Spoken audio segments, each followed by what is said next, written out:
Boa noite a todos. Mais uma noite de encontro com o professor Walter de Andrade, Projeto Iniciação. Boa noite. É com você, Gilberto. Olá, boa noite. Bem-vindos a todos. Estamos ao vivo. Projeto Iniciação de número 108. Hoje, 1º de junho, né? Primeiro dia. Já estamos aí chegando na metade do ano e começando a festa junina, né? Então, vamos nessa aí, preparar o nosso quentão. E bem-vindo a todos. Boa noite, professor. Boa noite, meu querido irmão Gilberto Catira, meu querido irmão Carlos Nascimento, a todos aos nossos queridos irmãos que estão sempre presentes aqui no nosso encontro, sejam todos bem-vindos. E vamos aqui começar o nosso programa, né? Projeto Iniciação Semanal, né? E com todo carinho, rigor, né? Esse encontro é destinado a dar a base filosófica e iniciática para todos aqueles que pretendem seguir o caminho da iniciação. A base são duas bases fundamentais: os ensinamentos de Helena Petrovna Blavatsky, fundadora da Sociedade de Teosofia, e do nosso querido professor Henrique José de Souza, nosso mestre, fundador da Sociedade Brasileira de Obiose, né?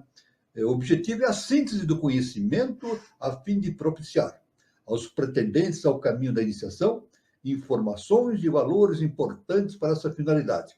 E também aqueles que já participam do projeto de iniciação, já estão no caminho, uma oportunidade para repensar tudo aquilo que já foi aprendido, meditado, e é sempre esse caminho, né? Nós nunca sabemos tudo definitivamente. O conhecimento vai se ampliando, a gente vai alargando os horizontes, nós vamos meditando sobre novas possibilidades e o conhecimento vai se ampliando cada vez mais. Esse é o processo da evolução, né? Outra finalidade do encontro é propiciar a reflexão a respeito do momento evolutivo que a humanidade está vivenciando neste início do século XXI, início da era de Aquários. Sempre lembrando aquilo que já está correndo pelos meios de comunicação, né? Pelos sites, na informática, que muita gente falando a respeito do surgimento da quinta dimensão. E é realmente o que está acontecendo. A Terra está sendo promovida para uma nova dimensão. No início ainda, está ainda no início desse processo, mas é irreversível. E esse projeto de iniciação nosso justamente se enquadra dentro desse panorama, né? De nós evoluirmos, entrarmos nesse conhecimento transcendental, a fim de não só aprendermos, mas também difundir esses conhecimentos para todos, né? Isso é muito importante, então, nesse momento atual, de transformação da Terra, e essa transformação da Terra não é simplesmente uma transformação da Terra, é uma transformação planetária do sistema solar. E mais do que nunca, e tem ligação com a nossa galáxia, né? E tudo que acontece aqui no Sistema Solar tem uma ligação com o processo evolutivo de galáxia. Então, e com o universo, evidentemente, o universo infinito, que nós desconhecemos a que ponto ele chega, o tamanho, etc, etc. Muito bem. Então, esse aí para aqueles que se encontram também no caminho da iniciação, né? O encontro visa trazer para a reflexão o que podemos fazer e realizar para nos elevarmos a um padrão vibracional e evolutivo condizente com aquilo que a lei justa e perfeita planejou para ser desenvolvido pela humanidade no terceiro milênio e era de Aquários. Sempre lembrando que o nosso mestre, o professor Henrique de Souza, projeta para o ano 3005, tanto que o nosso canal chama-se Canal Conexão 3005. O nosso mestre projeta para o ano 3005 o início de formação de uma nova civilização. A pessoa pode pensar assim, 1000 anos, puxa vida, o que eu vou fazer? Se isso vai acontecer daqui a 1000 anos, o que eu posso fazer? Essa é a questão. Na verdade, no conhecimento iniciático não existe o tempo é maia, tempo e espaço é maia. Então, 3005, mas tem que trabalhar já. O trabalho é já imediatamente, porque aquilo que vai acontecer em 2005 depende das nossas atitudes no presente momento. Essa é a chave. Aquilo que deve acontecer no ano 2005, é isso, o início de uma nova civilização, depende do nosso comportamento espiritual nos mundos dias de hoje. Isso é muito importante, esse enfoque. Então, vamos trabalhar já e efetivamente para a realização dessa nova civilização, conforme o nosso mestre, professor Henrique de Souza, nos indicou, a partir do ano 3005.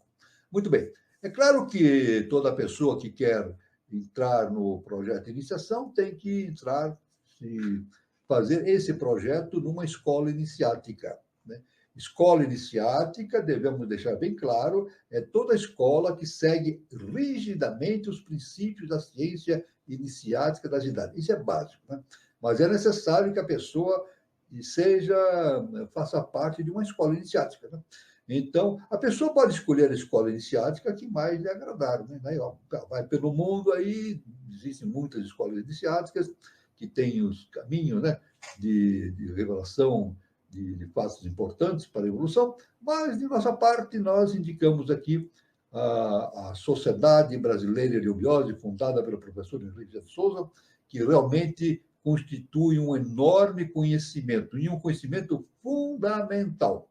Quem vier fazer a sua iniciação no projeto, o seu projeto de iniciação na eubiose, vai verificar que realmente os ensinamentos do professor Henrique de Souza não se compara com nenhum outro ensinamento. É um ensinamento sintético, profundo, é realmente o que há de mais moderno, mais atual, no sentido de divulgação e condução do processo de iniciação do ser humano rumo à sua nova dimensão. Muito bem. Então, como é que a pessoa pode fazer para fazer parte desse processo de iniciação na Sociedade Brasileira de Eubiose? É muito simples. É só ir lá numa ferramenta de busca da internet, colocar lá Sociedade Brasileira de Eubiose. Vai aparecer o site da Sociedade Brasileira de Eubiose. Ela, então, entra no site, lá tem muitas informações a respeito da eubiose, pode ler à vontade, e tem um botãozinho, né, no site, escrito assim, onde estamos? Clica no botãozinho, esse botãozinho dá acesso a todos os departamentos que existem no Brasil e no exterior.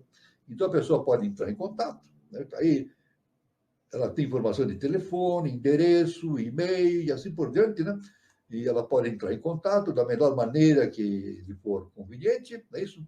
E ver como ela pode fazer para começar os seus estudos na eubiose. Agora já estamos em junho, o curso inicial de peregrino já começou na maioria dos departamentos, já em janeiro já começou, então eu acho que já é uma data adiantada para que alguém queira começar o curso peregrino, né? Então, só no ano que vem mesmo. Mas não significa que a pessoa pode ficar alheia à Sociedade Brasileira de Eubiose sem estar frequentando o curso. Ela pode ver, existem palestras e mais palestras, as nossas palestras aqui semanais, né?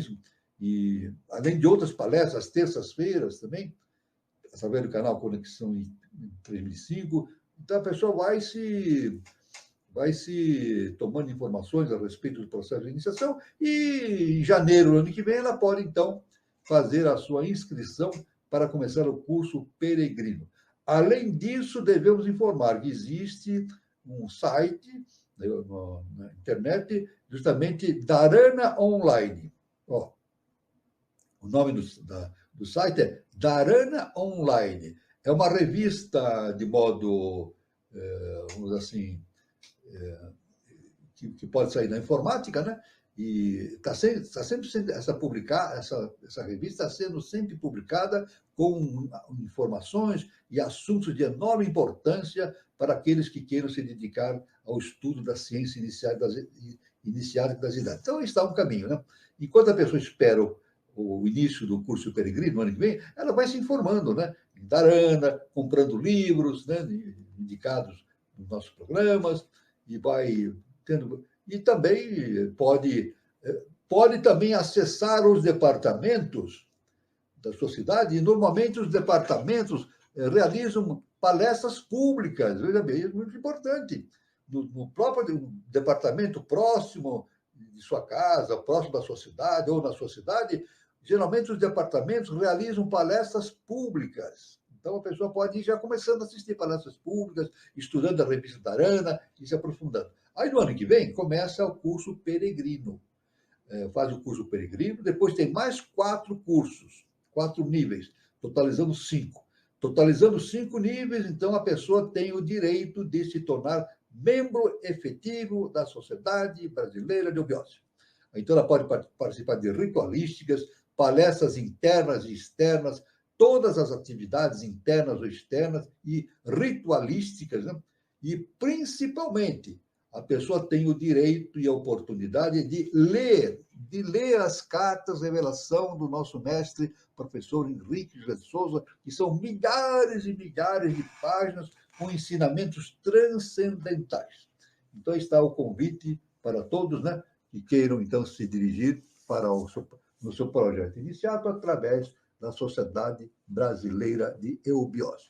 Muito bem, nós estamos aqui, vamos aqui continuando o nosso trabalho, né, de estudo desses assuntos extraordinários, né, extraordinários a respeito da ciência inicial das idades, né, e fazendo, como nós dissemos, através do estudo dos assuntos abordados por Helena Blavatsky no seu glossário teosófico, né? É muito importante, o glossário teosófico é importantíssimo para quem está no caminho da iniciação, a leitura desse livro extraordinário, um livro enorme, né? E que tem informações importantíssimas para aqueles que estão se dedicando ao projeto iniciação. Então, vamos ver aqui um tópico abordado por Helena Blavatsky, né? Muito importante, que é justamente denominado a quinta raça mãe. É isso?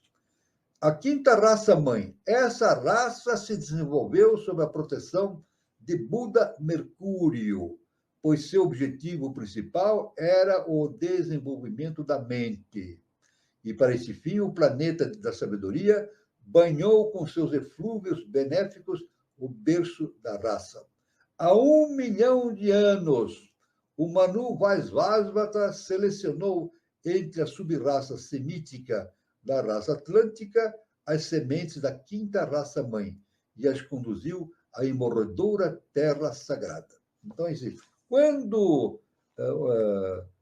antes do corrimento, um pouco antes do corrimento da fase final da inundação da Atlântida, então, esse Manu Vaisvasvata, que é o Noé bíblico, né, selecionou uma elite da quinta subraça atlântico-semítica e conduziu essa raça para o Ocidente, justamente para o Planalto do Pamir.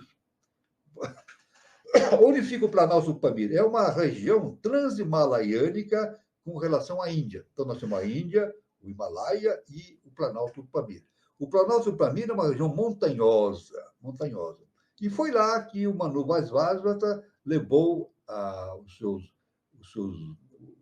conduzidos, né, há 1 milhão de anos, mais tempo, né? E lá surgiu, então, dando surgimento a quinta raça mãe, ou raça ariana. Então, foi assim que aconteceu, né? Há 1 milhão de anos, o Manu Vaisvasvata então selecionou essa subraça semítica e a levou para o Planalto do Pamir. Idade após idade, foi modelando o núcleo da humanidade futura. Vaisvasvata fez isso, né? Então, acrescentou-se o quinto sentido aos outros 4, tornando o homem tal como é hoje. Aí preside o renascimento dos grandes asuras, ensinando-os a empregar seus poderes no objetivo mais nobre. Congrega as mais brilhantes inteligências e os caracteres mais puros para que renasçam nas formas que ele desenvolve. Então, é evidente, claro. Nós temos uma composição setenária, né? A nossa composição é setenária. São 4, é um quadrado embaixo, né, com um quaternário, que está relacionado com a personalidade, que é justamente o corpo físico, o corpo vital, o corpo astral e o corpo mental concreto. O corpo mental concreto. Isso aí define uma certa consciência para os seres que têm essa estrutura. Ali, acima desse quaternário, nós temos uma tríade. Essa tríade foi ativada justamente em meados da raça lemuriana. Essa tríade, então, tem o mental superior, tem Budi, que é a intuição, e Atman, que é justamente o Cristo interno que em nós existe. Sendo ativada essa tríade superior, o ser humano, então, passou a ter a possibilidade de desenvolver inicialmente uma quinta coisa dentro da sua consciência, e é o que corresponde à quinta raça-mãe. A quinta raça-mãe corresponde justamente ao desenvolvimento dessa quinta coisa, que é o mental superior, né? Analítico, ou concreto, sintético. Né? Muito bem. Aí preside o renascimento dos grandes asuras, né? Ensinando-os a empregar seus poderes no objetivo mais nobre. Congrega as mais brilhantes inteligências e os caracteres mais puros para que renasçam nas formas que ele desenvolve. Após estabelecer o tipo de sua raça, conduziu-o para o sul, para a Ásia Central, onde morou por longo tempo, fixando ali a residência da raça, cujos brotos deviam ramificar-se em diversas direções. Então, ele conduziu para o planalto do Pamir, e de lá o plano era irradiar em outras direções para surgir novas possibilidades evolutivas. Entretanto, a superfície do globo muda enormemente a configuração de suas terras e mares.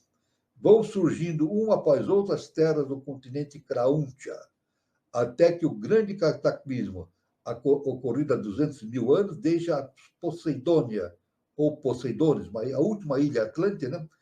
Isolada no meio do Atlântico, e os demais continentes, Europa, Ásia, África, América e Austrália, quase como estão configuradas hoje.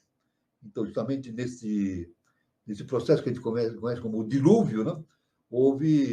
A Terra sofreu uma grande transformação e adquirindo quase que a estrutura geográfica que nós temos no dia de hoje, com os continentes, os mares e assim por diante. Tanto que o Saara já foi fundo de mar, um mar raso. O Saara já foi fundo de mar, é isso. O mar Mediterrâneo antes não era um mar Mediterrâneo, ele era uma região onde existiam muitos rios, uma irrigação muito grande de rios. Mas houve um momento que, somente por essa situação do dilúvio, né? O mar Mediterrâneo encheu-se de água, formando o mar que é hoje, e também houve uma transformação no Saara. Isso. A água saiu do Saara e surgindo o deserto que é hoje. Então, a gente vê as grandes transformações que ocorreram no planeta Terra nessa época. Né? Então, há uns 850 mil anos, começou a primeira imigração. Desta quinta raça surgiram 5 sub-raças. Tá? Dessa quinta raça-mãe, que foi para o planalto do Pamir, já surgiram 5 sub-raças. Deverão completar 7 sub-raças. Né? Então, a primeira sub-raça é a raça Arya, Aryo-Hindu. Mais especificamente, a sub-raça Aryo-Hindu. Foi justamente quando aquela raça que estava no Meseta do Pamir ultrapassou o Himalaia, isso há 900 mil anos. Eles chegaram lá há 1 milhão de anos.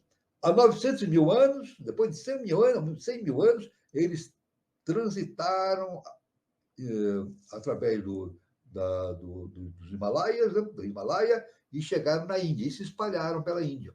A Índia era dominada por remanescentes da Lemúria, né? Remanescentes da Lemúria. Como a raça atlântica era mais evoluída, ela dominou, evidentemente, aqueles povos que lá existiam, lemurianos, né? Descendentes da Lemúria. Mas houve uma fusão, então, genética, evidentemente, né? E aí surgiu a raça Aryo-Hindu.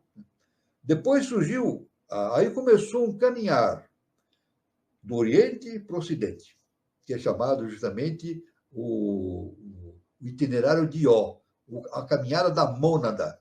É a caminhada da mônada atualmente pela superfície da Terra, de Oriente para Ocidente, né? Aí foram surgindo outras subraças, né? Surgiu a segunda subraça, ariosemítica. Depois surgiu a terceira subraça, irânica. Depois surgiu uma quarta subraça, céltica. E agora, mais recentemente, surgiu uma quinta subraça, que é a nossa subraça, que é teutônica. E essa raça teutônica tem uma relação muito grande com Jesus ou Cristo. Jesus, o Cristo, né, ele teve uma importante influência na formação dessa quinta subraça, que é a teutônica. Ela veio da Ásia Central, se expandiu pela Europa toda e constituiu ali novas possibilidades evolutivas. Tanto que foi da raça teutônica que originou-se esse trabalho maravilhoso, importantíssimo, das grandes navegações.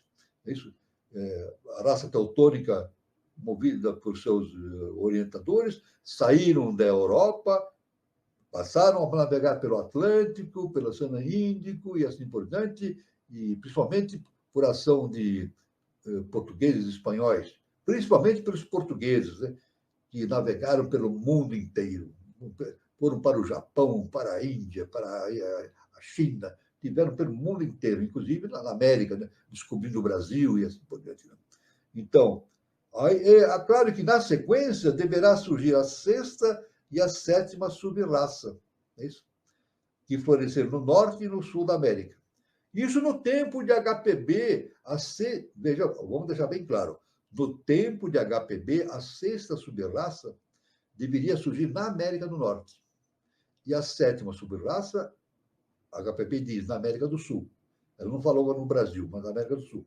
Hoje, com o ensinamento do professor Henrique de Souza, ficou bem delineado que houve uma transferência desse trabalho daqui da sexta subraça para o Brasil. Então, o Brasil tem a missão de ser o cenário para o desenvolvimento da sexta subraça e da sétima subraça. É isso. E, além do mais, veja bem, a sexta subraça tem as sementes para o surgimento da sexta raça-mãe, a raça dourada. E a sétima subraça tem as sementes para a formação da sétima raça-mãe, que é a raça alada. A raça dourada é a união, né? É justamente a união das três tipos raciais que nós temos, né? O negro, o amarelo e o branco. E surgiu, então, uma raça dourada, a fusão racial. É por isso que no Brasil existe esse grande processo de miscigenação, né? No Brasil existe um grande processo de miscigenação, justamente caminhando para esse sentido, da formação da raça dourada, né? Lembrando que tudo isso que nós vivemos aqui no planeta Terra é provindo da Lua. As raças que nós temos aqui na Terra, elas têm uma origem não só da Lua, mas de Mercúrio, de Vênus e da Lua. Então as nossas raças, até a raça ariana, elas têm uma raiz vindo de trabalho cósmico, vindo de Mercúrio, de Vênus e da Lua. De tal maneira, isso é muito importante, a primeira raça genuinamente terrestre será a sexta raça-mãe. É a primeira raça genuinamente terrestre.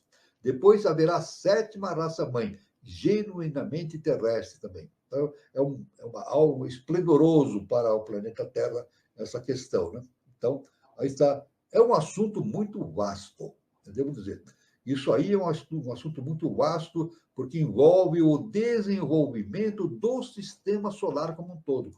Tanto que Helena Blavatsky nos diz o seguinte, que quando ela fala de universo, ela está se referindo ao sistema solar. É isso? Ao sistema solar que engloba o quê? Mercúrio, Vênus, Terra, a Lua, evidentemente, né? Marte, Júpiter e Saturno, né? Até Saturno, né? Nosso sistema solar é evolutivo. Urano, Netuno e Plutão não fazem parte do nosso sistema evolutivo.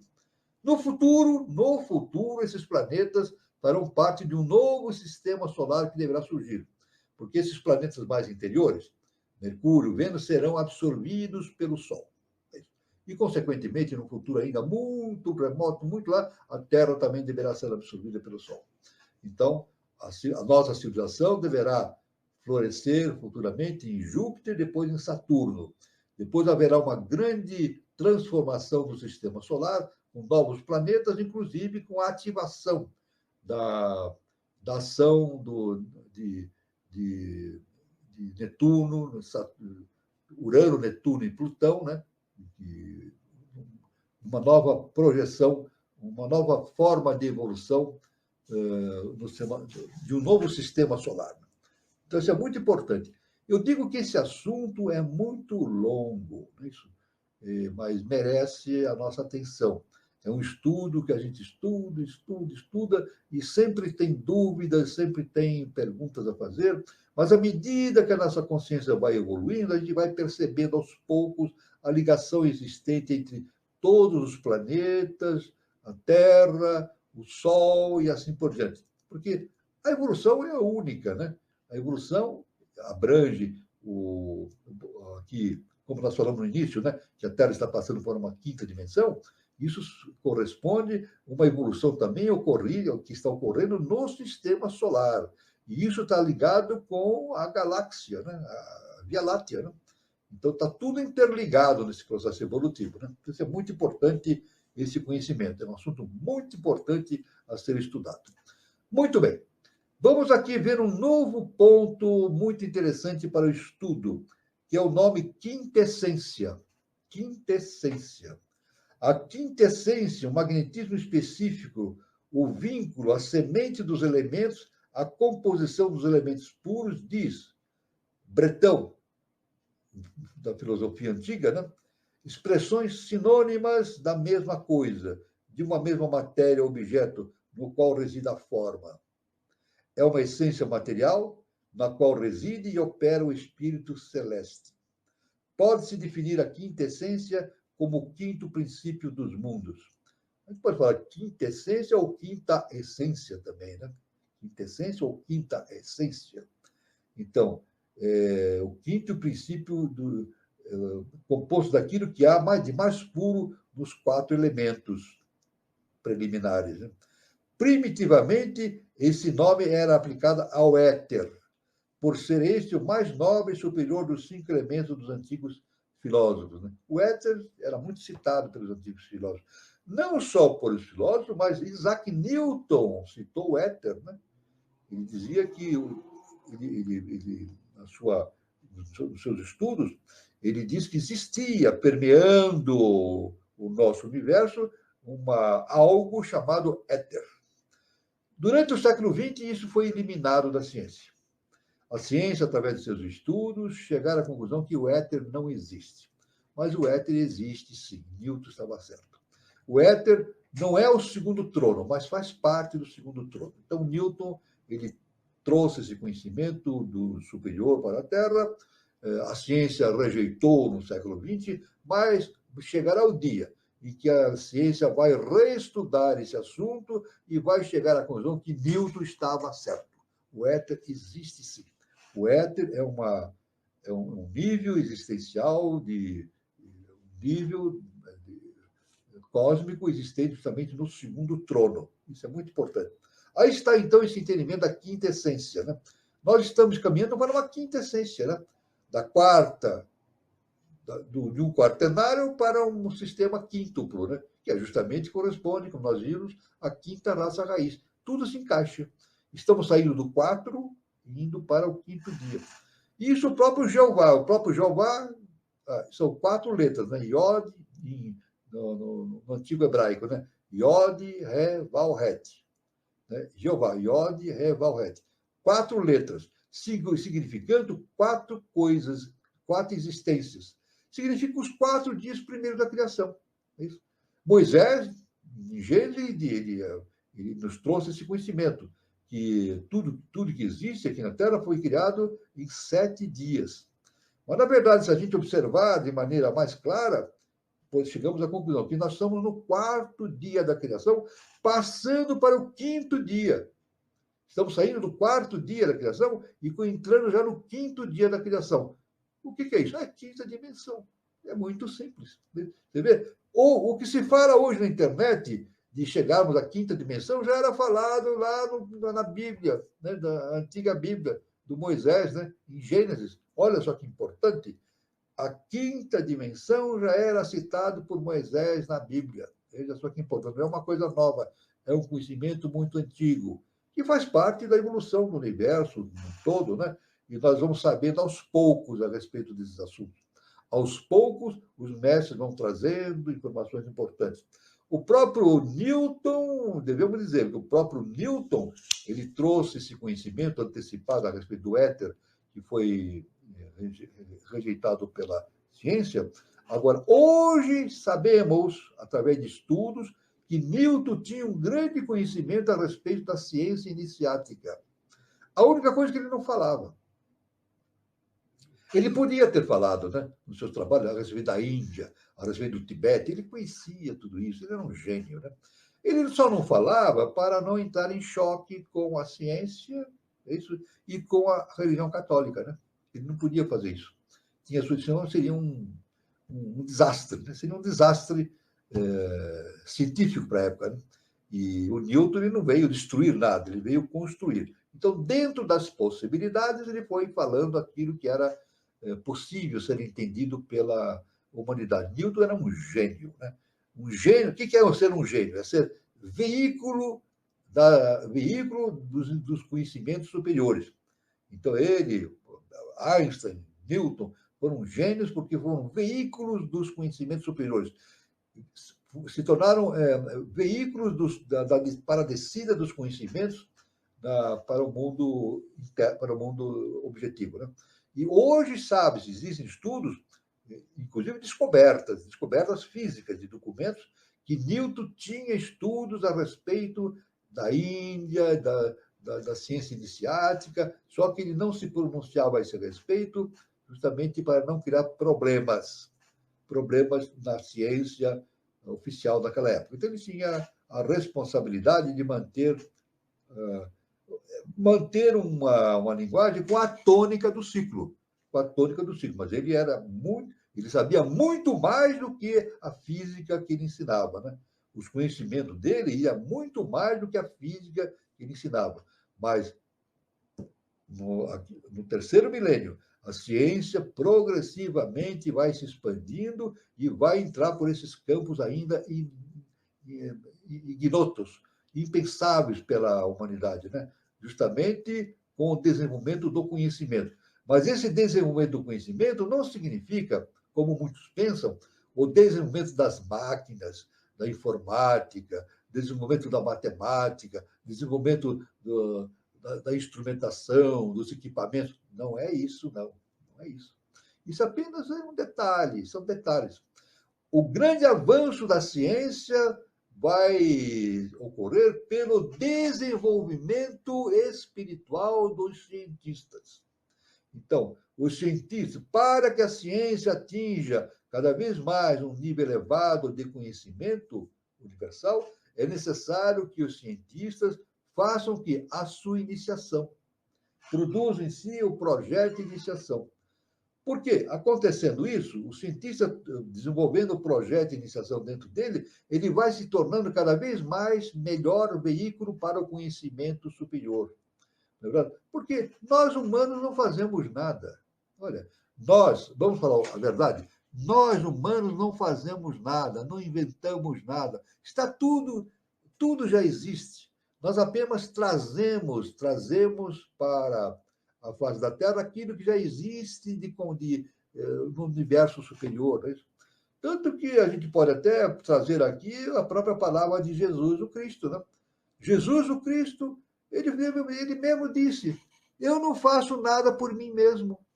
Quem faz é o Pai. É isso. Eu faço aquilo que o Pai age por meu intermédio. Jesus falava isso. É o Pai que age por meu intermédio. Eu não faço nada por mim mesmo. Olha só, um sábio, né?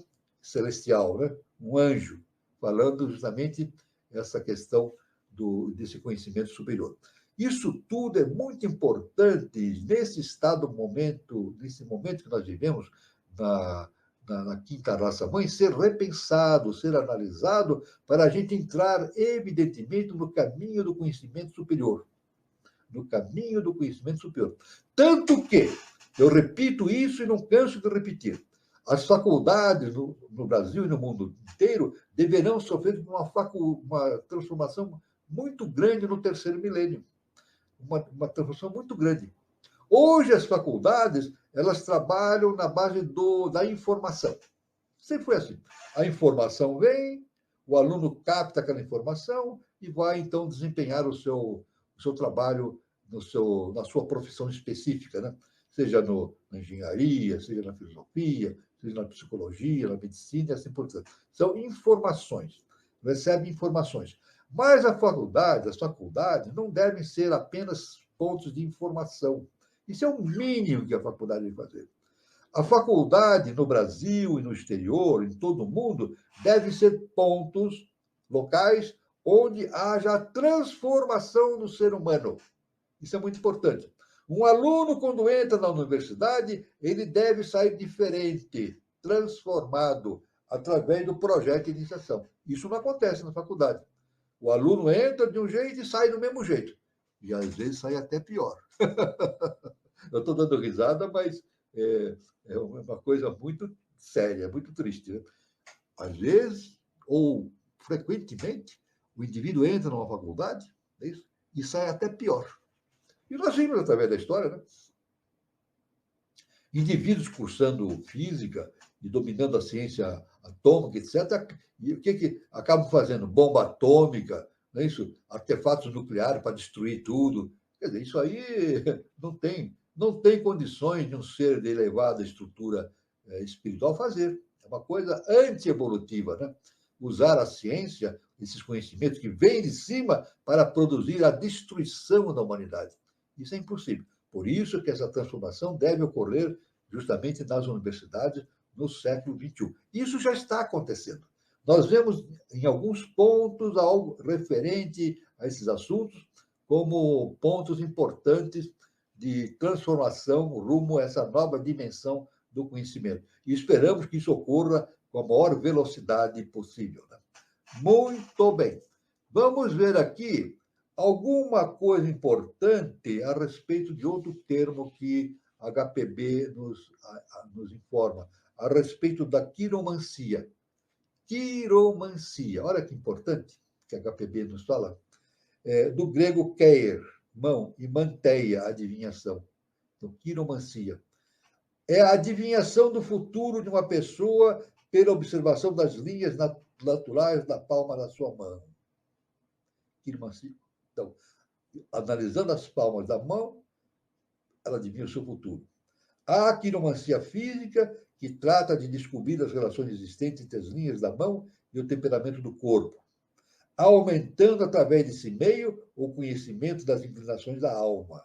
E a quiromancia astrológica, que examina as influências dos planetas sobre as linhas da mão, para determinar o caráter de uma pessoa e predizer o que acontecerá, calculando os efeitos de tais influências.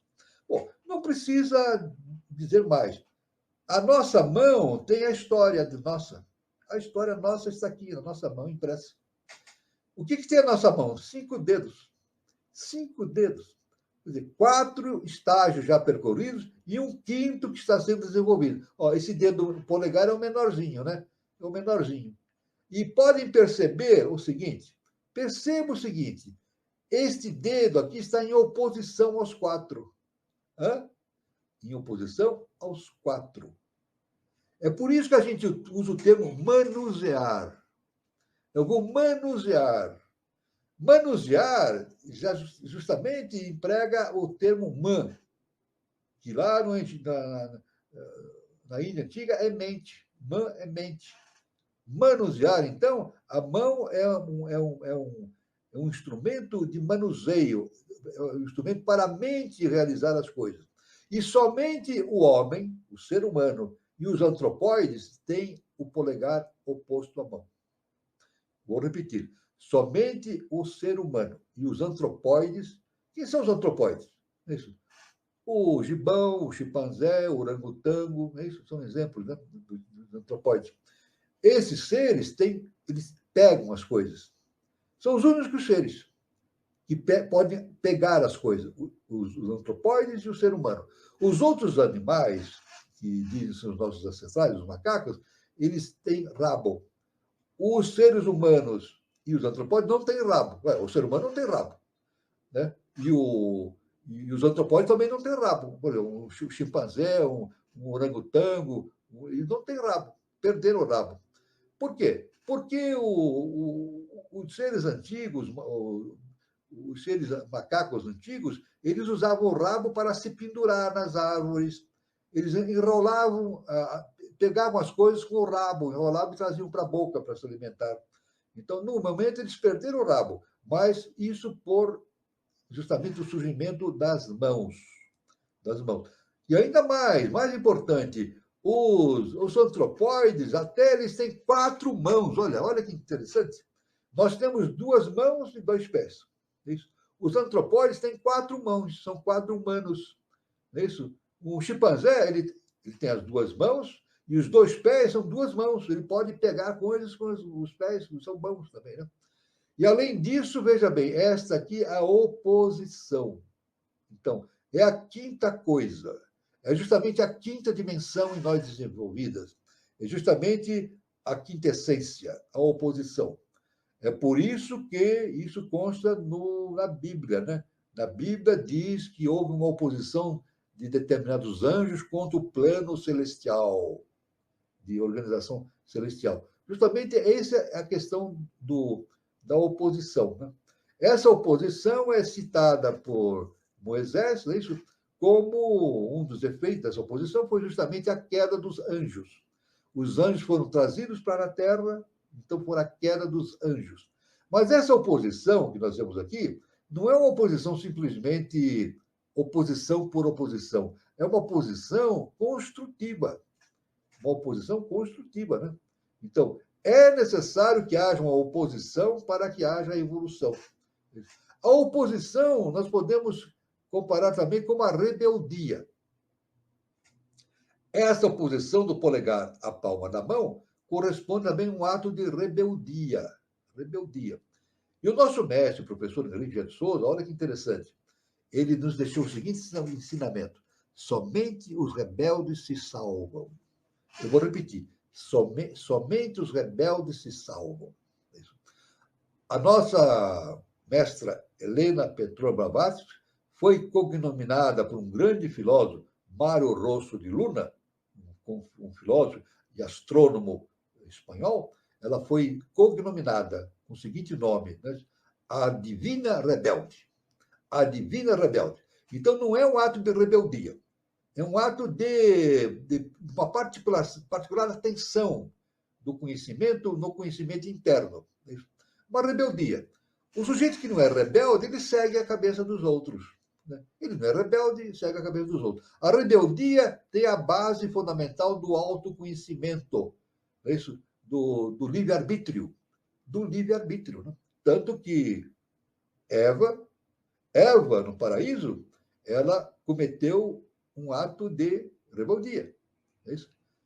Yod Revalhet. Deus. Yod Revalhet.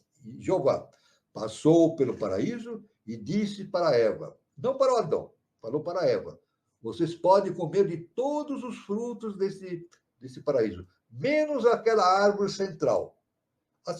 A religião diz que é a maçã, mas na Bíblia não se fala em maçã. Isso é uma invenção que a religião inventou, que é a maçã do paraíso. Não tem nada de maçã. É uma árvore do conhecimento que existia dentro no ponto central do Jardim do Éden. Então, Jeová disse para Eva, não coma aquela maçã. Mas aí vem o Lúcifer, que é justamente aquele que age pela oposição e que é projeção do quinto senhor. Veja bem, Lúcifer é projeção do quinto. Ele é representado aqui por esse dedinho, né? Esse dedo polegar oposto à mão. 4, Yod Revalhet, e o quinto se opondo. Por quê? justamente a Eva comeu o fruto proibido. Por quê? Porque apareceu uma serpente. Essa serpente significa a sabedoria. E essa sabedoria significa também Lúcifer. Lúcifer disse para Eva: não, você pode comer daquele fruto, você terá vida eterna, você vai ter conhecimento. E Eva foi e comeu do fruto. Aí o Jeová chegou novamente no paraíso e verificou o seguinte: ele verificou que na primeira ida era um jeito, na segunda volta eles viram que Adão e Eva haviam feito roupas para si, de folha de figueira. Eles eram nus, andavam nus, inicialmente. Né? Antes de Jeová aparecer, eles andavam nus, sem vergonha. Depois que a Eva comeu o fruto do centro dessa árvore do conhecimento, eles sentiram vergonha de estarem nus. Isso eu não estou inventando, está na Bíblia. Sentiram vergonha de estarem nus e fizeram roupas com folha de palmeira. Aí Deus apareceu. Deus apareceu e falou assim: por que vocês estão se escondendo de mim com essas roupas? Ah, já sei. Isso aí. Vocês comeram do fruto proibido. Jeová, então, percebeu que eles tinham comido fruto proibido. Então, tornaram-se, então, seres humanos. Desenvolveu-se neles a possibilidade da tríade superior. Aí deixaram de ser animais. O animal anda nu, né? O animal anda só com o pelo do corpo, né? É o que cobre ele, né? Não faz roupa. O animal não usa roupa. O ser humano não. Ele tem a pele e usa roupa, justamente porque é uma quinta essência. É um ser de quinto estágio evolutivo, né? Então, Jeová diz: ah, já sei por que vocês fizeram roupa. Porque vocês comeram do fruto proibido. Aí, então, o que aconteceu? O que Jeová fez? Olha que interessante o que está na Bíblia, né? Jeová fez para Adão e Eva roupas de pele de animal. Ele cobriu os dois com peles de animal e os expulsou do paraíso. O que é cobrir com peles de animal? É justamente essa transição que existe do reino vegetal para o animal e para o hominal. Então, vestir pelo animal vem vestir o corpo humano para o desenvolvimento da humanidade. Recebe o corpo humano da humanidade e Deus expulsa os dois do paraíso. Tanto que no Evangelho, na Bíblia, está escrito assim: Deus falou assim, o Jeová: comereis o pão com o suor do teu rosto. Ou seja, vocês terão que trabalhar para se alimentar. Não terão alimentos de graça. E é o que acontece com a humanidade. Né? A humanidade tem que lutar, tem que desenvolver programas, desenvolver modos de vida, civilizações, etc., porque faz parte desse sistema de conhecimento da humanidade. Muito bem. Então, isso aí a gente vê justamente a questão da quinta coisa. É muito extenso essa questão, né? Dessa oposição, que nós dizemos aqui, ó, do quinto senhor opondo, né? E isso aí aconteceu, isso que aconteceu com Adão e Eva no Jardim do Éden, é uma forma simbólica de se contar esse estudo. Na verdade, praticamente aconteceu em meados da raça lemuriana. A raça lemuriana era a terceira raça que apareceu na Terra. A terceira raça mãe. Em meados dessa terceira raça mãe, então, houve a queda dos anjos. Vamos repetir? Em meados da raça lemuriana, houve a queda dos anjos. Moisés não fala de Lemúria, etc. Isso aí na ciência inicial das idades se estuda. Né? Quando ele diz a queda dos anjos é justamente a queda de Lúcifer com as suas hostes. Não é só Lúcifer e as suas hostes, toda uma hierarquia luciferina cai e vem encarnar em corpos humanos. E esse encarno em corpos humanos traz a possibilidade de vivificar no ser humano a tríade superior. Pô, aí já está explicado pela ciência iniciática como funcionam essas coisas. Né? É por isso que a rebeldia do quinto senhor, depois de Lúcifer, significa a rebeldia humana. E realmente a ciência, nós vamos ver que o professor diz: somente os rebeldes se salvam. E o nosso modo de agir, tem que ser realmente de rebeldia, não é verdade? A pessoa, por exemplo, uma religião. A pessoa entra numa religião, é isso? Comum. Uma religião comum aí. Aí, o dirigente da religião vai falar uma coisa qualquer. A pessoa, para seguir a religião, no sentido comum, ela tem que aceitar aquele pensamento do chefe da religião. Não é assim que funciona? O agente religioso diz assim, é assim, é assim, é assim. Aquele que segue a religião tem que repetir o que ele falou, para dizer que ele é um religioso. Mas não é assim. Não é assim que funciona. O nosso mestre, professor Henrique de Souza, ele nos deu um ensinamento importantíssimo. Ninguém fala desse modo como o nosso mestre nos ensinou. E é um ensinamento para sempre, para o futuro, para justamente a era de Aquários. Nosso mestre diz, estude, medite, compare e tire as suas próprias conclusões. Tire as suas próprias conclusões. Isso é muito importante. Isso aí é a rebeldia. Né? A ciência é rebelde. Você vê, a ciência cria antibióticos, cria analgésicos, cria todo tipo de medicamentos justamente para combater as disfunções orgânicas que o homem pode ter. Né? Então, a ciência tem de fazer com que a pessoa viva mais, não é isso? Tenha mais tempo de vida. E está conseguindo, né? Não morra por causa de uma doença. Isso é uma rebeldia. É um ato rebelde, né? Não vai morrer, não. Vamos dar medicamento, ele vai sobreviver. Então, a ciência, o pensamento científico é um ato de rebeldia. Mas é uma rebeldia nesse sentido, de dominar todas as forças, né? E tornar-se um membro ativo no processo evolutivo. Isso é muito importante, então, nesse conhecimento do processo evolutivo. Muito bem? Então, aí está, de maneira sintética, essa questão. Por isso que a quiromancia é muito importante, esse estudo, porque nos remete a esse estudo da própria. Nós temos na mão a história da humanidade até o momento. Está aqui na nossa mão. É claro que no futuro o ser humano não vai ter apenas 5 dedos, vai ter 7 dedos. Vai ter 7 dedos. A tendência é surgir mais 2 dedos.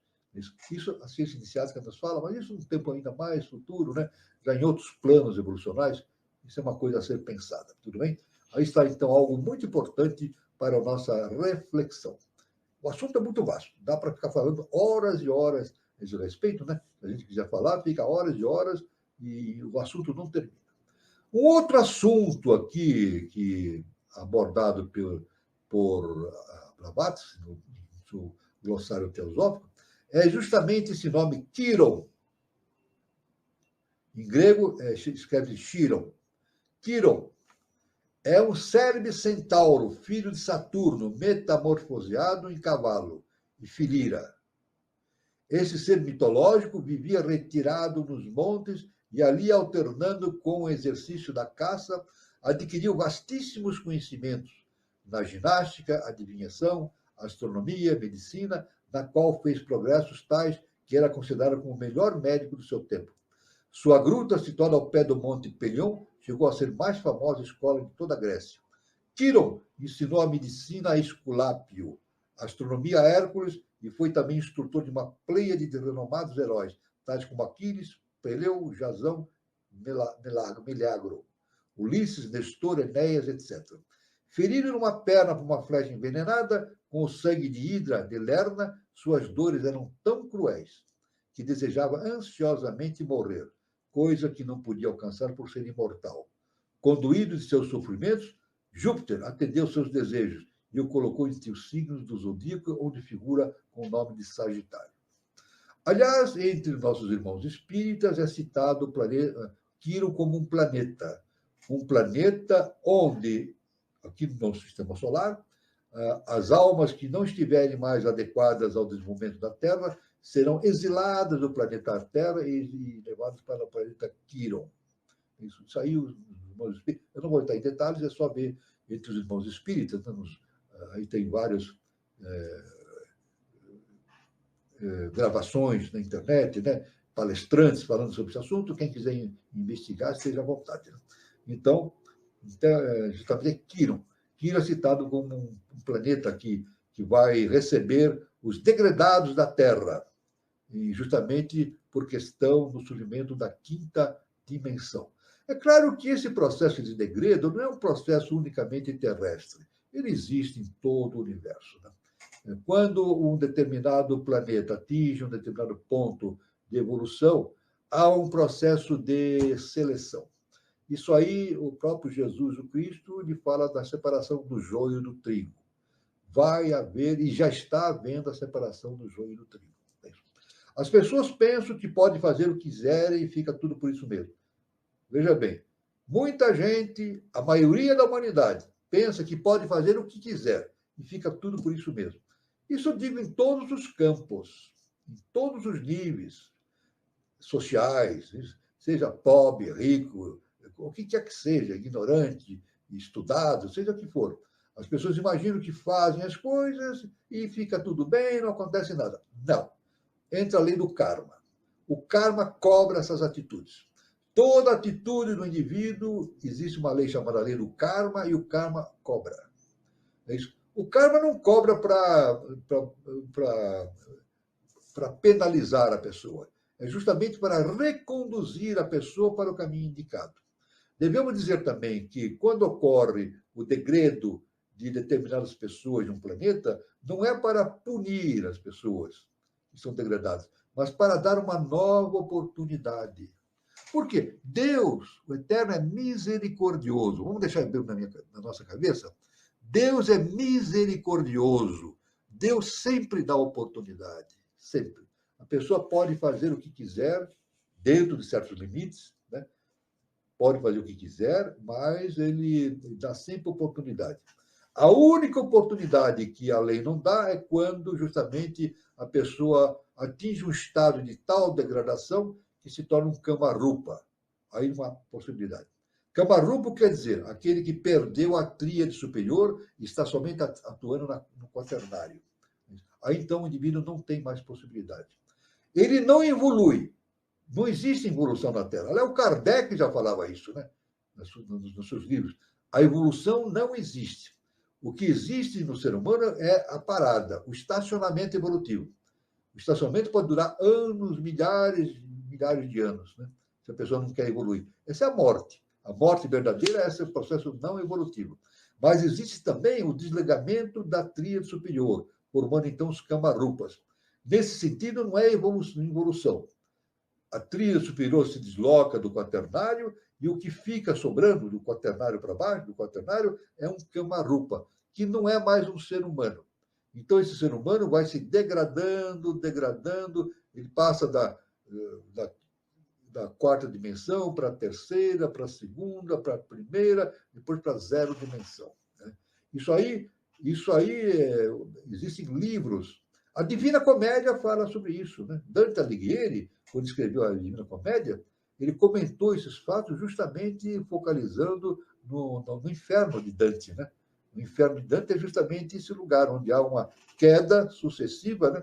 Inclusive, há ensinamentos, livros, demonstrando o nível de queda do indivíduo no inferno de Dante, de acordo com aquilo que ele produziu de mal. Quanto mais maldade for, mais brutal for a sua atitude, mais ele se afunda, né? Então, o kama-rupa realmente não tem mais retorno.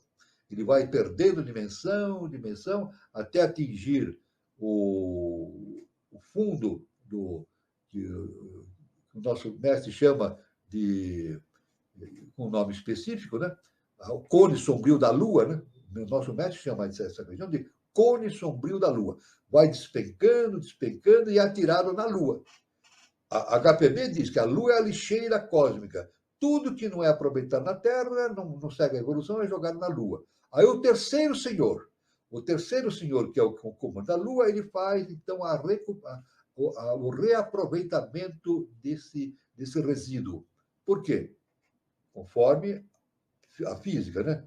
Conforme uma lei física, nada se perde, nada se cria, tudo se transforma. É isso. Lavoisier, né? Lá no século XVIII, né? Século XVIII, já 1700 e tanto, né?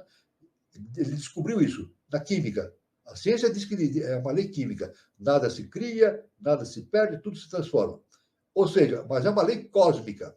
Então, Deus nunca pune, verdadeiramente. Ele dá oportunidade para a recuperação. A menos que o indivíduo, esse ser, tenha perdido a tríade superior, aí ele se torna um cama-rupa, aí não tem jeito. Aí ele vai decaindo, decaindo, na condição da Lua, até atingir a zero dimensão. Então, é um assunto muito importante. Olha só como é importante, né? Poderíamos ficar falando horas e mais horas aqui a respeito desse assunto, e novas perguntas vão surgindo, novas ideias, assim por diante. Né? Mas vamos parar por aqui. Já chegamos no limite horário da nossa exposição inicial, e vamos passar para o nosso irmão Carlos Nascimento, a fim de abrirmos a palavra para os nossos irmãos aqui que estão fazendo parte do nosso encontro, né?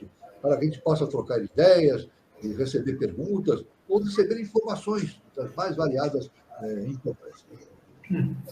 Muito bom, professor. O senhor acaba esclarecendo tanta coisa, né? A gente que é um estudioso, né, da teosofia, a gente acaba assimilando melhor as coisas. E, professor, será que a partir da sexta sub-raça a gente já não vai mais precisar dessa coisa de karma, porque a gente já vai estar no processo de evolução e não precisa mais passar por isso? Bom, a tendência da evolução está contida justamente na tríade superior, que é justamente o mental superior, Budi, que é a intuição, e Atman, que é o Cristo interno. Né? O caminho de todo ser humano é tornar-se um Cristo interno, é isso? Ou tornar-se um adepto. Quando ele se torna um adepto, ele não tem mais karma, ele zera o karma. Né? O budismo fala da roda de Sansara, ele zera o karma, então ele não precisa mais reencarnar. Aliás, o próprio budismo diz que o que existe, o que reencarna é o karma. Não é o indivíduo A, B, C que reencarna, não. É aquilo que foi produzido por A, B, C que reencarna. E vai reencarnar com outro nome, com outra aparência. A nossa aparência é apenas é maia, né? As pessoas dizem assim, olha que interessante, a pessoa diz assim, o meu corpo.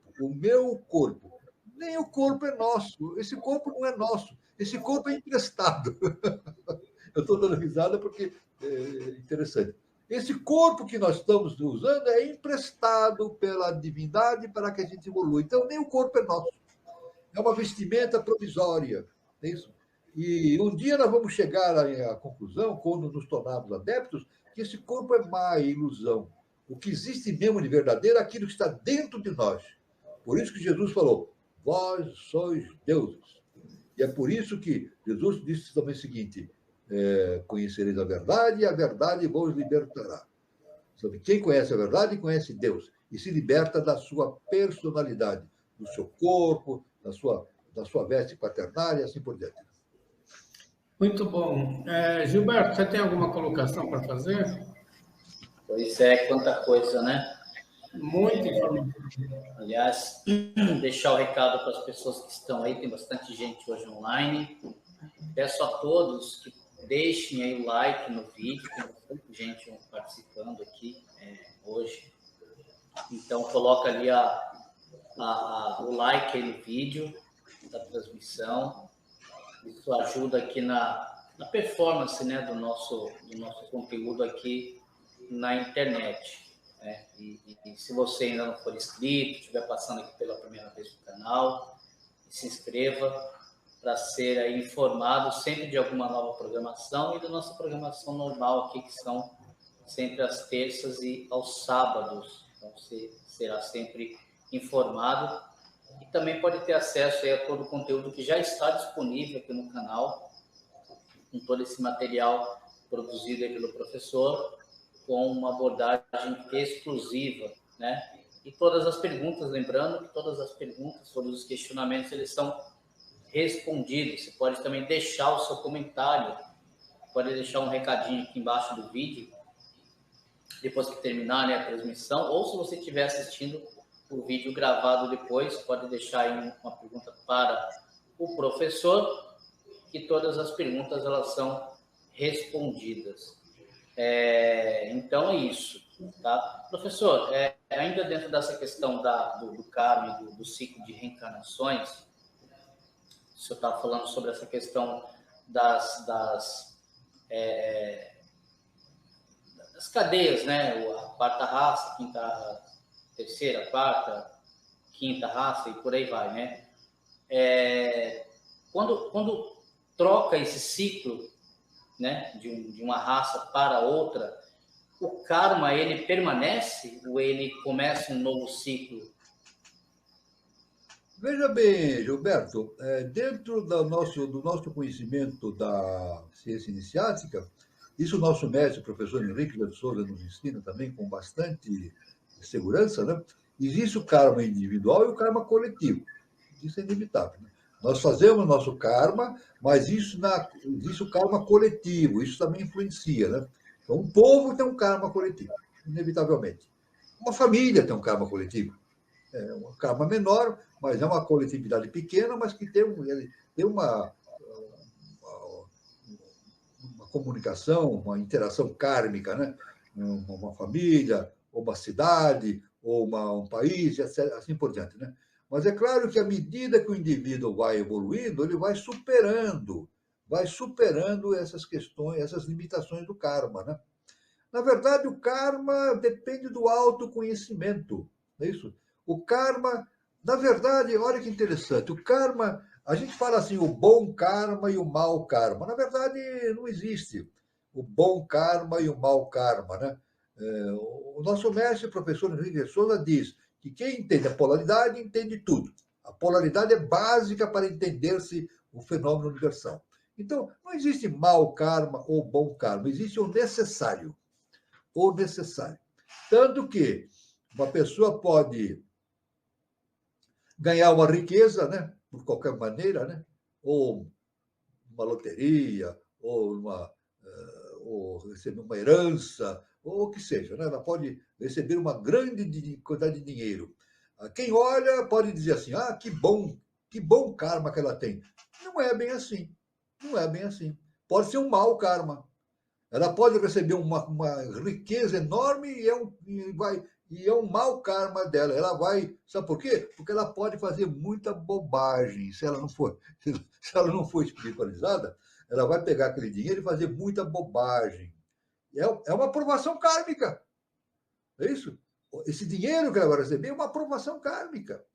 Vai depender da atitude dela. Agora, se ela usar dinheiro para produzir empregos, ajudar as pessoas, melhorar o seu país, a sua sociedade, etc., ótimo, aí é uma coisa maravilhosa, né?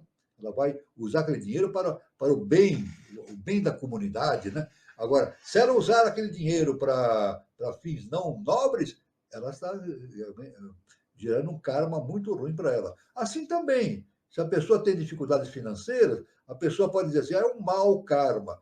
Não, também é a mesma coisa, não é um mau karma, é uma experiência que a pessoa está passando. É uma experiência que a pessoa está passando nesse sentido. Né?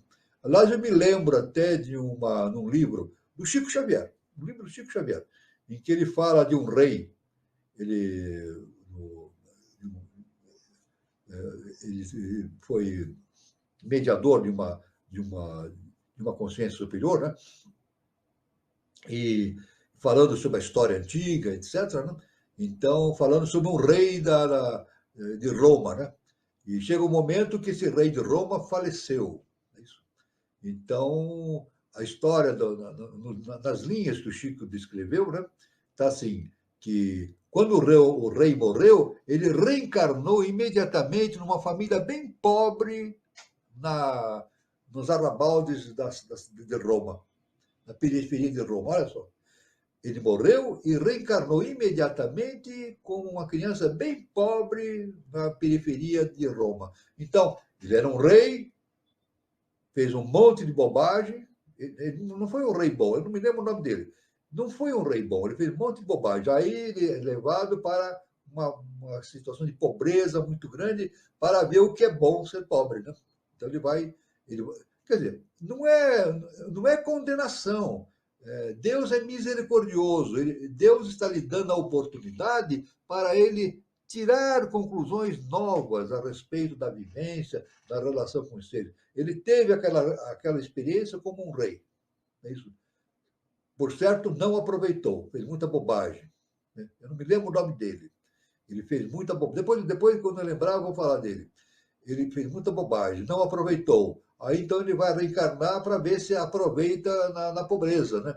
Então, não é bem nem mal, é o necessário, é o necessário. Por isso, então, essa é a lei da lei do karma, né? Então, não sei se eu respondi para o nosso irmão Catira, essa questão é muito complexa, mas a gente entende bem, seguindo essa linha de entendimento do professor, entendendo a lei da polaridade. Muito bom. Podemos seguir para as perguntas? Vamos lá, vamos lá. Vamos lá. Eu vou seguir aqui de cima para baixo, professor. Sim. A Bel Belmonte, ela pergunta, professor, muito obrigada pela excelente palestra. Eu desisti de seguir com a pesquisa acadêmica por rebeldia, porém, com frequência, ela se apresenta em meu caminho. Será que devo reconsiderar? Bom, veja bem, eu não vou aqui dar um conselho para a nossa irmã Belmonte. Eu não posso dar um conselho, né? Porque a nossa irmã Bel tem o seu livre-arbítrio, né? É você que tem que resolver se vai. Você vai no seu coração, vai lhe dizer, vai pesquisando no seu coração se você vai continuar ou não. É a pessoa que vai decidir. O que você fizer será justamente decisão sua. Mas o que você fizer realmente vai repercutir na sua evolução, não é verdade? Então, é claro que muita gente, quando chega na pesquisa acadêmica, ela fica rebelde, não se sente bem com aquilo tudo, né? Realmente, muitas pessoas que não se sentem bem com aquele ambiente, né? Mas, se é o do karma dela, isso se apresenta novamente. E ela, então, quer dizer, a ciência, retornando aquilo que nós estávamos falando anteriormente, a questão de alguns minutos atrás. A ciência não é o bem nem o mal, é o necessário. Ela está nesse estágio evolutivo. A ciência, ela age, como dissemos, na informação.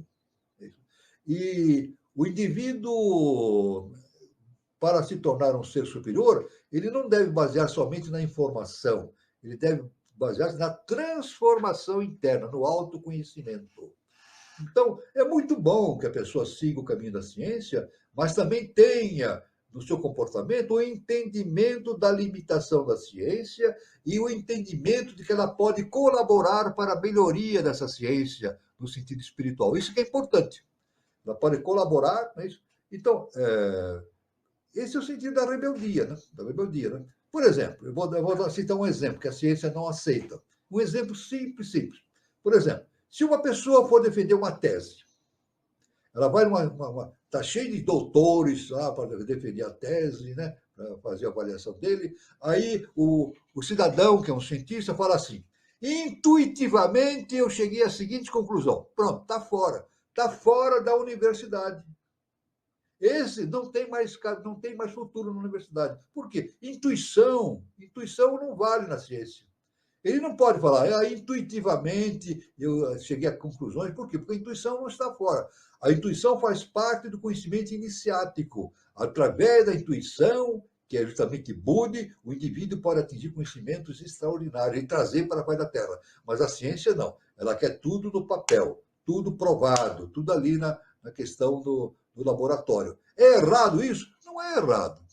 Eu vou dizer que a ciência está errada? Não. A ciência está certa. Querendo fazer tudo no laboratório, provar direitinho, faz parte. Mas existe uma outra visão da ciência que ela precisa considerar, justamente que é a intuição, que faz parte do processo científico. Né?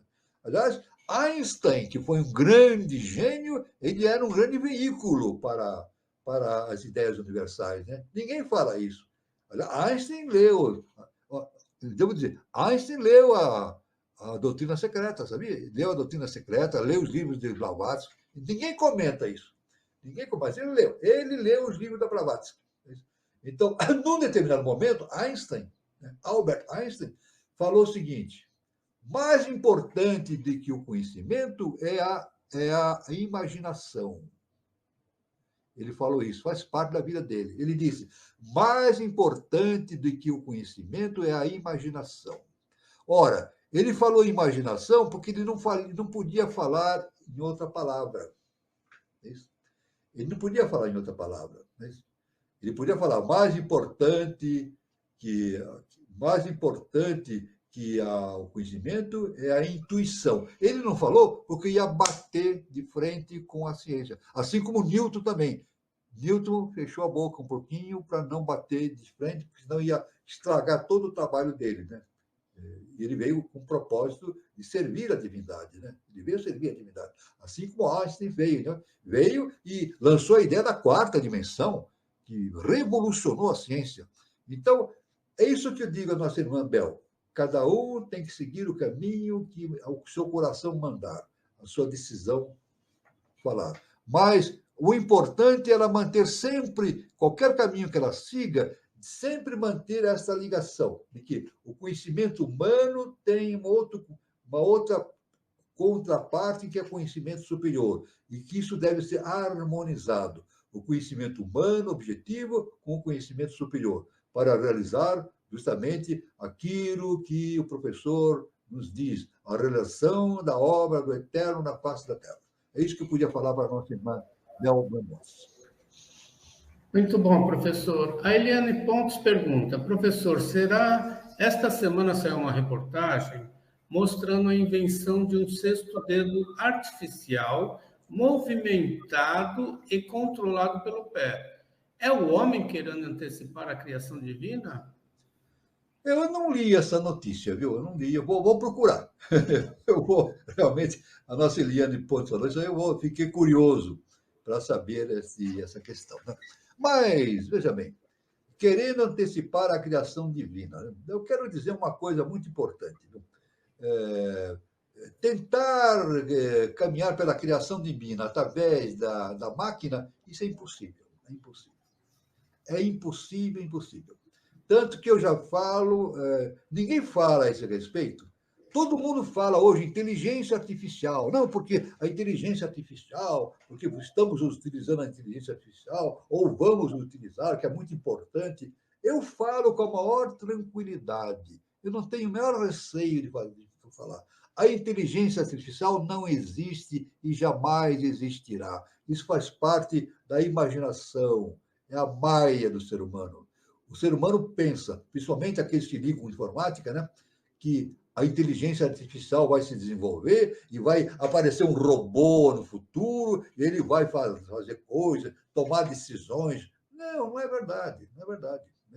Agora, existe, por isso que fala-se computador. Computador é aquele que faz o cômputo de informações, né? Ou seja, tudo ele registra. Eu posso dizer que, no máximo, um computador é um arquivo artificial. O computador pode ser, no máximo, é chamado um arquivo artificial. Só que ele pode ser programado para interagir esse arquivo e tirar resoluções importantes rapidamente, mas não criar nada. O computador não cria nada. Não cria nada, né? Eu somente poderia acreditar em inteligência artificial se um dia um programador fosse fazer uma programação no computador e o computador lhe dissesse: não, eu não vou fazer isso porque eu tenho um jeito melhor de fazer. E aí sim poderia existir inteligência artificial. Isso vai acontecer? Nunca, nunca vai acontecer. O computador é feito por programação, ele só tem uma programação. Por quê? Eu vou dar um conhecimento dado pelo nosso professor Henrique José de Souza, eu não estou inventando. O professor Henrique José de Souza nos disse da seguinte maneira: a inteligência humana é a projeção do Espírito de Deus no homem. Então, a inteligência humana não é fruto do corpo humano, veja bem, nem o corpo humano produz inteligência. Olha só, nem o nosso cérebro tem inteligência por si mesmo. Vamos repetir? Nem o nosso cérebro, com neurônios, todo esse sistema, ele não tem inteligência por si mesmo, é uma máquina orgânica que funciona com as leis universais. Mas a inteligência é algo que vem de cima para nós, Né? A consciência divina que baixa em nós e nos possibilita termos a questão da inteligência. Por isso que Jesus falou, vós sois deuses. E nós precisamos liberar essa divindade que existe em nós para atingirmos a consciência divina extrema. O que é essa coisa extrema, eu não sei. E ninguém sabe. Mas Jesus nos deu esse caminho. Então, respondendo a nossa Eliane Pontes, aí é o homem querendo criar alguma coisa, mas antecipar a criação divina realmente é forçar a barra, como se diz na linguagem popular. É forçar a barra, né? Isso realmente não pode acontecer. A criação divina não é... A criação divina não é feita pelo homem. Ela é trazida para a face da Terra, sendo que o homem é veículo dessa criação divina, né? Apenas veículo, mais nada. Muito bom, professor. O Guazelli pergunta, chegaremos à tríade superior quando não tivermos mais dúvida? Olha, a nossa tríade superior está em desenvolvimento. Quando a tríade superior foi ativada na Lemúria, não é isso? O ser humano dali tornou-se um ser humano como nós entendemos hoje, o desenvolvimento da quinta dimensão. Não é isso? Mas, quando nós não tivermos mais dúvidas de nada, é porque, no plano humano, nós chegamos ao nível de adepto. Mas o próprio adepto, ele não vai dizer que não tem dúvida mais de nada, porque é impossível, né? Um adepto, por exemplo, vamos dizer o seguinte, se um adepto, que é um super-humano, disser assim, eu não tenho dúvida mais de nada, ele não é um adepto, não é um adepto, na verdade. Adepto é aquele ser que viveu na Grécia, né? Sócrates, ele afirmou, tudo que sei é que nada sei. Ele quis dizer, tudo que sei é que eu sou um ignorante. E o adepto vai dizer isso, porque a divindade é a divindade, ela está lá num plano, espaço, um plano eterno, né? E mesmo o adepto, com toda a sua conquista de adeptado, tornando-se um Cristo, né? Projetado na Terra, ele não tem o conhecimento total, né? Então, dúvidas sempre teremos. Agora, o irmão Guazelli vai me perguntar, vai chegar um momento em que nós não teremos mais dúvidas? Eu não sei dizer. Não sei dizer. Se eu disser que sei, eu estou mentindo. Eu não sei. Somente a essência divina sabe disso. Ou os seres de enorme hierarquia. Eu não sei dizer se um dia nós vamos chegar a não termos mais dúvidas, ou se isso é um processo eterno. Eu não sei dizer. Não tenho a menor noção. E ninguém tem. Aliás, ninguém tem noção disso, a respeito disso. Os estudiosos sobre esses assuntos discutem, trocam ideias, mas não temos uma resposta a esse respeito. Aliás, eu quero encerrar essa questão dizendo, o nosso professor Henrique José de Souza, numa das suas cartas à revelação, ele escreveu o seguinte, o que me perturba não é o que eu não sei, mas aquilo que eu poderei deixar de saber. O professor falou isso. Então, o próprio professor, né, nessa simples palavra, ele diz assim, será que eu vou saber tudo?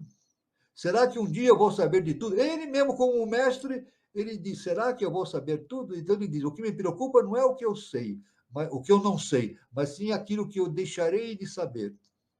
Então isso aí é uma dúvida. Até os mestres têm esse ponto para ser elucidado, porque esse conhecimento, somente o eterno, né? A divindade, a essência superior, poderia nos responder. Agora, a questão não é a divindade responder, é nós termos o entendimento, a condição para entender o fato. Muito bom, professor. Eu vou agora colocar a pergunta do Vitor Guedes: de quais sub-raças derivam os povos asiáticos, como os chineses, mongóis e japoneses? Ora, na verdade, no sistema solar houve uma evolução de raças vindo de Mercúrio, Vênus, Lua e depois passando para a Terra, né? Então, asiáticos, chineses, mongóis e japoneses normalmente a ciência iniciática nos diz que eles são dessa raça protótipo, a raça amarela, que foi desenvolvida em Vênus e depois passou para a Lua, né? Mas é claro que nós temos que também condicionar o seguinte, né? Que a evolução desses seres, através dessas etapas evolutivas, também está sujeita ao processo de intercâmbio com outros orbes, outros níveis de consciência. Então, inevitavelmente, por tudo aquilo que nós estudamos, está sempre havendo uma troca de posição dessas consciências com outros planetas, outros orbes, etc. Né? Então, eu não poderia dizer que os asiáticos, os chineses, mongóis, japoneses são descendentes exatos daqueles seres da Lua. Não, eu não posso dizer isso, né? Não posso dizer isso. O que eu posso dizer é o seguinte, que esses povos asiáticos, eles são descendentes desse povo de tonalidade amarela da Lua e também daqueles seres que viveram na Atlântida. É claro que isso está condicionado à questão evolutiva do indivíduo, né? Tem muitos que nem estão mais aqui, na verdade. Muitos daqueles que passaram pela Atlântida, talvez ou com certeza, nem estão mais aqui, já galgaram para outros postos evolutivos, né, no nosso sistema solar ou em outros sistemas solares. O que fica na Terra é justamente aqueles que precisam justamente da experiência humana para a sua superação em direção do conhecimento superior, né? Então, o que eu posso responder? Eu devo dizer ao nosso irmão Vitor Guedes que existe um amplo estudo a esse respeito, né? Aliás, eu sugiro até a leitura, o Vitor Guedes, né? Não sei se ele é obiose ou não, mas ler os livros do Paulo Albernaz, muito importante, né? Paulo Albernaz. Ou então ler os 3 livros do nosso irmão, aquele que fez a palestra, agora é tanto nome, que fez a palestra sobre a tecnologia. Qual foi o nome do nosso irmão? Vladimir Ballester. Desculpe, Vladimir, mas é tanto nome que a gente... Ou então ler os livros do nosso irmão Vladimir Ballester. Né? Pelo menos um dos livros ele segue, ele foi convidado pela esposa do Paulo Albernaz para um livro que o Paulo Albernaz não conseguiu publicar, o Vladimir Ballester publicou, não o livro, mas ideias relativas ao Paulo Albernaz. Então, eu sugiro para quem quiser ler esses livros, porque o assunto é muito vasto. E não há, entre aqueles que estudam, não há uma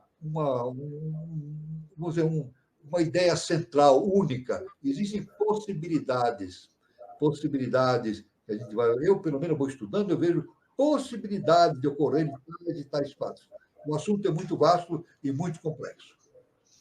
Eu vou passar uns recados, professor. Tem bastante pergunta ainda. Não sei se vai dar tempo de a gente colocar hoje.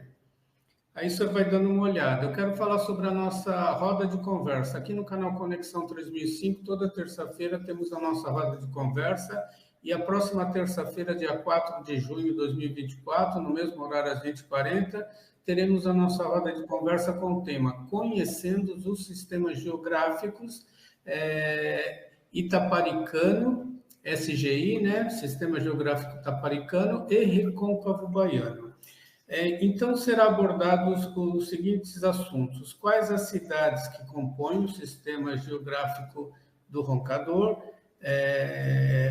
Quer dizer, o Sistema Geográfico de Itaparica, quais as tônicas dessa cidade, quais os principais pontos turísticos, quais os aspectos econômicos e culturais e quais as conexões sagradas e cósmicas. Os convidados são representantes e moradores da região, né, do sistema itaparicano, e a ideação é de Edina Santos e Antonina Ivo, com o apoio de José Roberto, de Cássia Oliveira e de Ariel Correia, e também da Sociedade Brasileira de Obiose. Então, participe, vai ser um tema muito interessante, da região ali próximo a Salvador, né, a região de Itaparica, e de todo o Recôncavo Baiano. Sistema Geográfico Itaparicano. Eu também queria falar sobre o conferencista, né, Marco Antônio Petit, que no sábado que vem, 8 de junho de 2024, ele vai fazer essa palestra, conferência, né? E lá na Sociedade Brasileira de Eubiose da Lacerda Franco, Avenida Deputado Lacerda Franco, 1059, Aclimação. Então, ele vai falar sobre, vai fazer uma conferência sobre UFO, né? Uma conferência especial sobre esses assuntos, né? E a data limite é a nossa volta à Lua.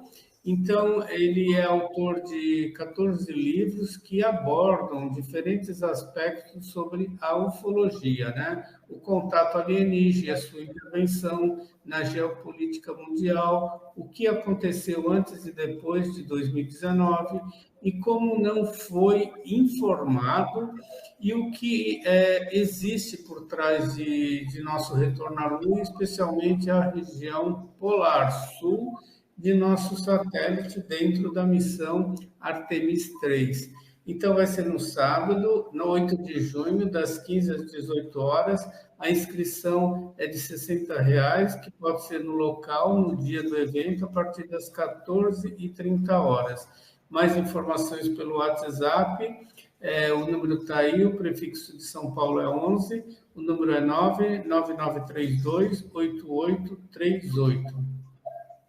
E eu queria também falar sobre a campanha, né, sobre o SOS Rio Grande do Sul. Agora a gente está numa segunda fase de campanha, né?